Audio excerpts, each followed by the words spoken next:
Assalamualaikum warahmatullahi wabarakatuh. Kali ini kami akan mempresentasikan mata kuliah pemeriksaan infeksi virus dalam tugas RPS yang kedua yang berjudul Human Papilloma Virus.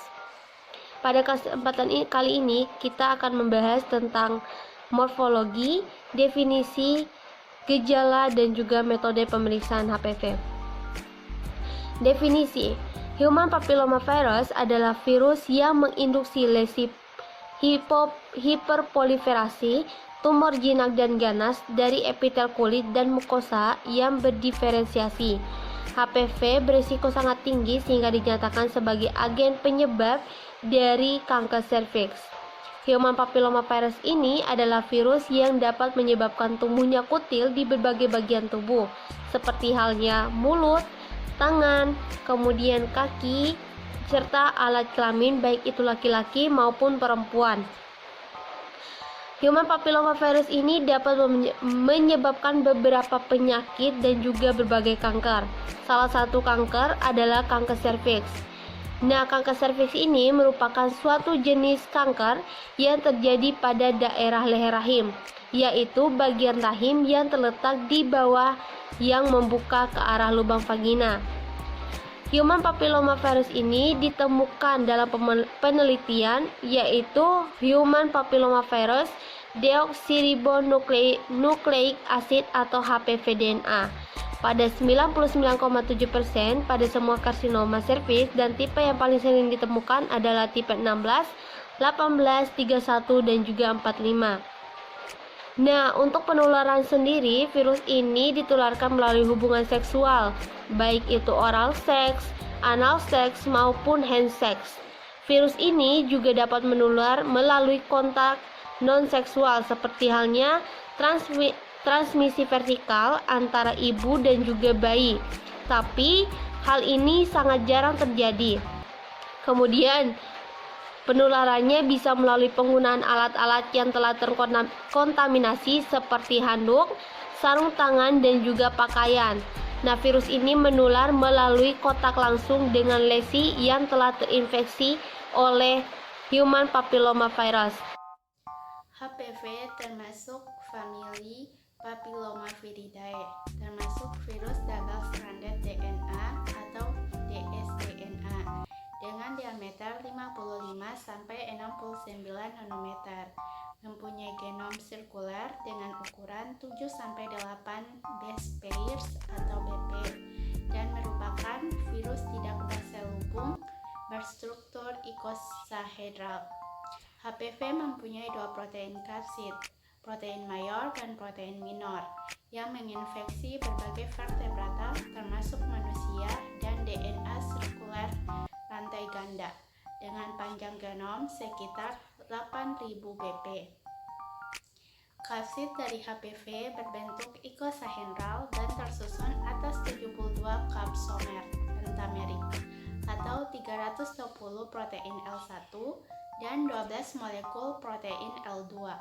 Kapsid ini membungkus satu molekul dsDNA sirkular. Berdasarkan kemampuan menyebabkan kanker serviks, HPV telah diidentifikasi sebanyak 18 tipe HPV resiko tinggi, yaitu HPV tipe 16, 18, 26, 31, 33, 35, dan lainnya. Untayan nukleotida yang berkode pada HPV dibagi menjadi early region atau E dan late region atau L, seperti pada gambar 1. L terdiri dari gen E1, E2, E4, E5, E6, E7 tanpa E3, sedangkan L1 terdiri dari L1 dan L2.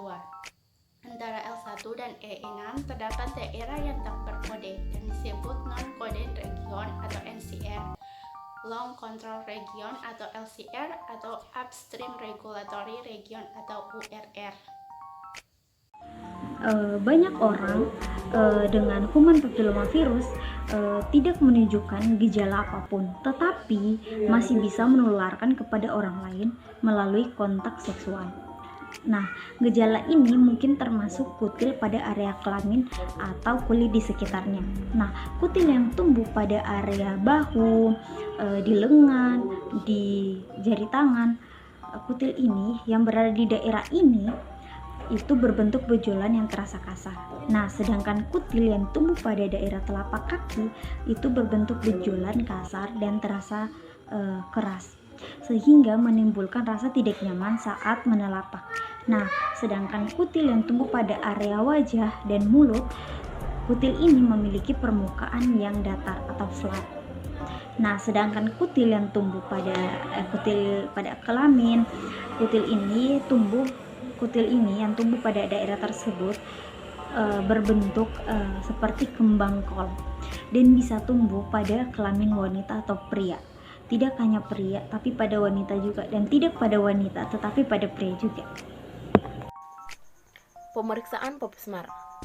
Pap smear merupakan salah satu pemeriksaan screening yang penting untuk mendeteksi adanya karsinoma serviks sejak dini. Pap smear tidak hanya dapat mendeteksi sel-sel abnormal untuk lesis, prakanker, ataupun kanker serviks saja. Karena Pap smear juga dapat melihat adanya kelainan lain, yaitu servisitis. Prinsip pemeriksaan Pap smear adalah suatu tindakan untuk deteksi dini kanker serviks dengan cara mengambil sampel apusan di daerah skumon columnar jaunti di daerah serviks dengan menggunakan alat Spatel Ayer.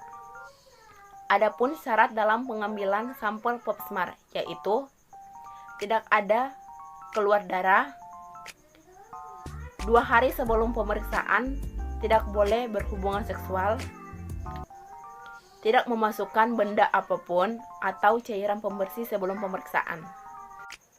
Adapun macam-macam Pap smear antara lain: 1. Pap smear konvensional, membuat hapusan hanya 20% sampel terperiksa, artefak atau darah lendir, bedsir, resiko sel rusak, kendala saat luang, anestesiat. 2. Pemeriksaan Pap smear berbasis cairan atau liquid based cytology atau BLC. Tidak membuat hapusan, seluruh sampel terambil, artefak dibersihkan oleh cleaning, risiko sel rusak, dan mudah diulang. Pemeriksaan IVA, infeksi visual asam asetat. Pemeriksaan IVA test merupakan upaya deteksi dini kanker serviks yang lebih sederhana, murah, mudah, hasil langsung didapatkan, dan bisa dikerjakan oleh tenaga kesehatan yang sudah terlatih hampir di semua tingkat pelayanan, bahkan di puskesmas sekalipun. Pemeriksaan IVA cukup dengan mengoleskan asam asetat 5% di daerah serviks dengan pemeriksaan inspekulo dan ditunggu hasilnya. Saat pemeriksaan itu juga, hasil positif pada lesi prakanker terlihat warna bercak putih, disebut acetoid epithelium. Pemeriksaan HPV DNA. Tes HPV DNA digunakan untuk mencari keberadaan DNA atau RNA dari tipe HPV resiko tinggi pada sel leher rahim. Tes HPV DNA merupakan suatu metode screening dengan menggunakan alat khusus untuk mengambil spesimen cairan di sekitar ostium cervix. Teknik pemeriksaan HPV DNA adalah dengan mengambil sampel dari bagian atas vagina dan ostium cervix.